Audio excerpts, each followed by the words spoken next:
Yo les trashers! On connaît Pokémon depuis plus de 20 ans maintenant. La plupart d'entre nous ont découvert cette série en jeux vidéo, en animé, en cartes à jouer, voire même en goodies. Pourtant, à chaque fois qu'on parle de Pokémon, on oublie de parler des mangas. Ils se placent pourtant dans le classement des séries les plus vendues de tous les temps, avec plus de 200 millions d'exemplaires écoulés. Rien que ça! Aujourd'hui, on a décidé de se pencher sur le manga Pokémon et ses secrets. En apparence, il a l'air mignon et coloré, mais ne vous fiez pas aux apparences. Contrairement au reste de la série, le manga est cruel et violent. Découvrez donc avec nous cette toute nouvelle facette de Pokémon à travers les censures du manga.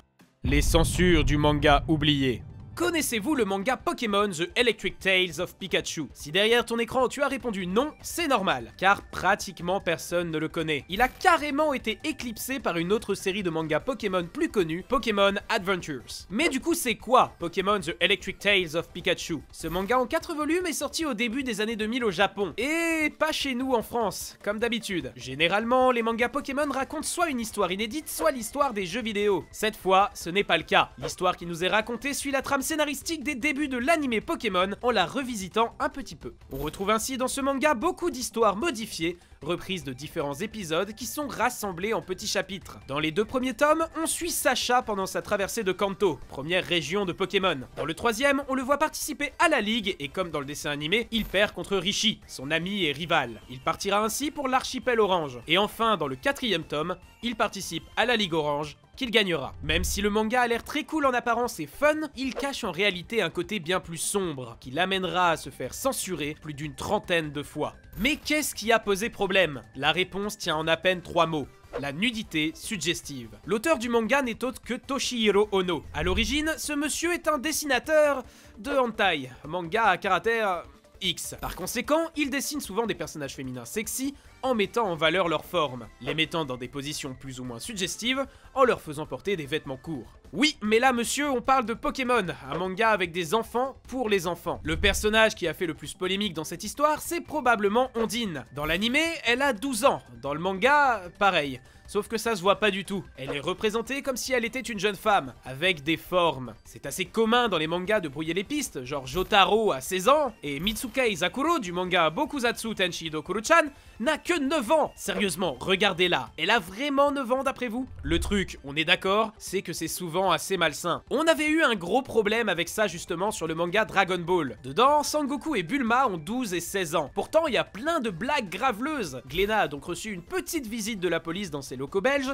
parce que c'est effectivement moralement douteux, ce qui a mis la parution en pause. Du coup, en Occident, aucun risque n'a été pris. Les éditeurs ont été sans pitié. Ondine s'est vu vêtir de tenues rallongées pour cacher ses parties, tandis que ses seins et hanches ont été atténués. Mais évidemment, il n'y a pas qu'elle. Jessie de la Team Rocket a elle aussi posé souci, notamment pour sa forte poitrine, la rendant bien trop féminine. Surtout quand tu vois dans quel genre de situation elle se retrouve. Sérieusement, on dirait une scène d'animé cliché où l'héroïne se fait tripoter par les tentacules d'un monstre. Dans la version américaine, on lui a tout simplement enlevé sa poitrine et refait son costume. Comme ça, c'est ok. Il y a plein d'autres censures touchant différents personnages dans ce manga. Les poitrines, ça dégage. Les tenues sexy, supprimées. Une scène un peu cocasse, c'est ciao. Ces modifications sont toutes plus ou moins similaires et partent d'une seule envie des éditeurs tiers du Japon. Ne pas sexualiser les personnages. On ne va pas tous vous les énumérer, mais le manga a eu le droit à plein de changements. À un tel point que la version japonaise ne ressemble à rien de ce qu'ont connu les occidentaux. Et franchement, c'est dommage. Ces censures ont posé dilemme aux éditeurs, mais surtout aux fans. Le manga n'a pas été édité aux USA en grande quantité à cause de ça. Du coup, l'œuvre n'est pas connue, alors qu'elle le mériterait entièrement. Le manga propose une vision jamais vue de Pokémon et le fait bien. Il le rend plus mature, différent. Les Pokémon ne sont plus seulement vus comme des bestioles mignonnes, mais se rapprochent plus du véritable monstre. Regardez-moi ce Dracofeu ou même ce Léviator. On serait tous d'accord pour dire qu'ils sont terrifiants. L'auteur ne respecte pas les proportions des Pokémon et leur donne donc une apparence monstrueuse, carrément flippante. Au final, l'auteur a clairement réussi à donner une nouvelle vie à Pokémon. Il a cassé les codes pour les reconstruire et en inventer de nouveau. Il aborde des thématiques parfois légères, parfois importantes,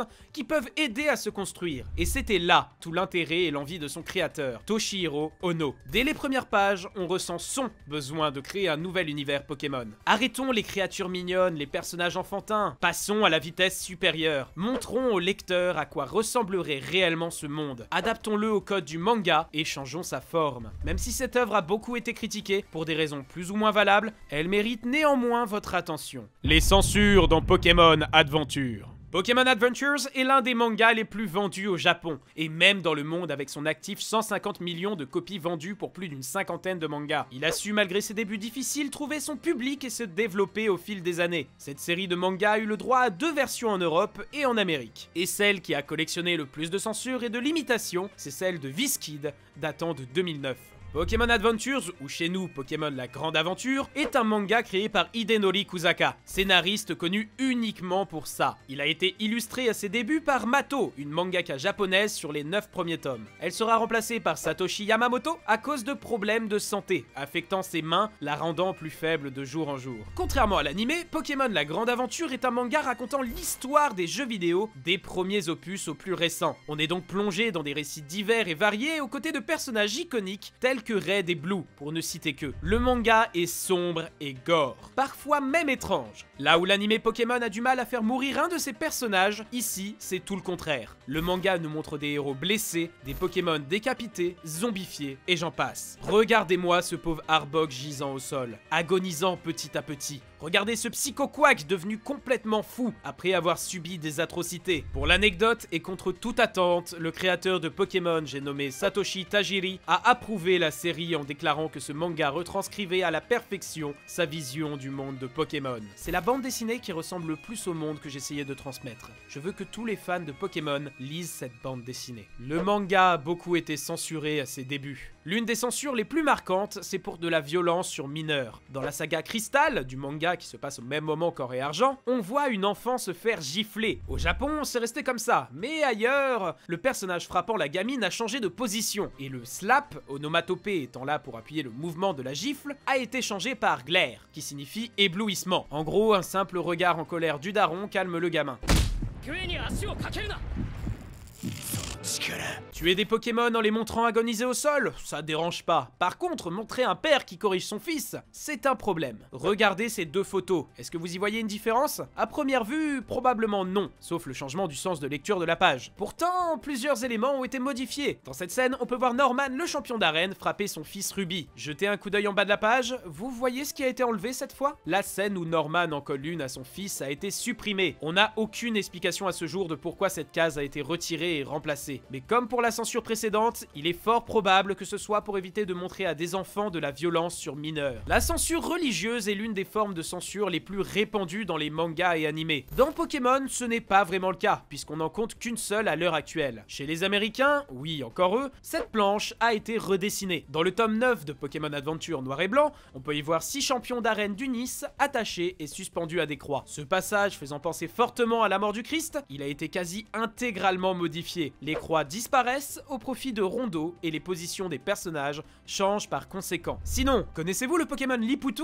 Il est à l'origine de nombreuses polémiques et dramas depuis des dizaines d'années maintenant. À l'origine, Liputu est un Pokémon de couleur noire. Vu comme un cliché racial grossier des populations noires et pour éviter tout problème, Pokémon Company, Nintendo et l'éditeur du manga ont décidé en bon accord de changer la couleur de peau de la créature, la faisant passer alors du noir au violet. Vu que dans le manga on est en noir et blanc, la figure de Liputu a juste été éclaircie. Ce Pokémon est l'un des plus détestés par les fans et par l'équipe en charge de Pokémon. Masuda dira même lors d'une interview que c'était le Pokémon qu'il regrettait le plus d'avoir créé. D'ailleurs, Liputu n'est pas le seul personnage à avoir été retouché pour éviter de jouer sur des clichés raciaux. Aloe, deuxième championne de la Ligue d'Unis dans Noir et Blanc, a vu son design retravaillé dans la VF de Kurokawa. Son tablier a été supprimé pour des raisons plus que évidentes. Pour certaines personnes, le fait est qu'un personnage noir soit vêtu d'un tablier est un signe d'esclavage, montrant que cette personne est au service d'une autre. Ça a suffi pour changer ses vêtements. Le manga a subi d'autres remaniements mineurs. Sur cette case, on peut y voir une femme montrer ses Pokéballs en guise de poitrine. Les Pokéballs ayant une forme ronde, la version américaine les a supprimés et a refermé le vêtement de la jeune femme qui s'était déchiré. Cette fois-ci, c'est une censure pour un vêtement trop serré, à première vue. On ne voit pas forcément le changement. Pourtant, si on zoome sur les jambes de la petite fille, on peut constater que sa culotte a été enlevée. Probablement pour que sa tenue ne soit plus trop vulgaire. Pour terminer, une censure plutôt drôle. On peut observer Saphir, une des héroïnes du manga, sentir le postérieur d'un zigzaton. Ici, l'orifice du Pokémon a été enlevé dans la version américaine, et probablement ailleurs pour ne pas rendre la scène trop bizarre. Aussi, quand Saphir relève sa tête, on peut voir sur son nez une crotte du Pokémon. Là aussi, ça a été enlevé. Énorme! Au final, comme on a pu le voir dans cette vidéo, les mangas Pokémon sont bien différents de ce que l'on voit à la télé ou sur nos consoles. Ils sont parfois plus sérieux, plus matures, plus proches de la réalité. Alors certes, on reste dans le monde de Pokémon, mais ces mangas tentent une approche nouvelle de cet univers, nous proposant une vision différente de celle qui nous est habituellement montrée. La censure est parfois abusive, en Amérique par exemple, mais elle sert aussi à adapter une œuvre à un public différent, à la rendre plus accessible. Pokémon et ses mangas sont depuis quelques années moins touchés par la censure, celle-ci fait perdre et du temps et de l'argent. Et ça, les éditeurs l'ont bien compris. Ils font désormais plus attention au contenu présent dans leurs mangas. Si vous souhaitez avoir une suite à cette vidéo sur la censure dans l'anime Pokémon, n'hésitez pas à nous le faire savoir en défonçant cette barre de pouce bleu. Abonnez-vous à Pokémon Trash, suivez-nous sur Twitter et sur Facebook. C'était Saréo,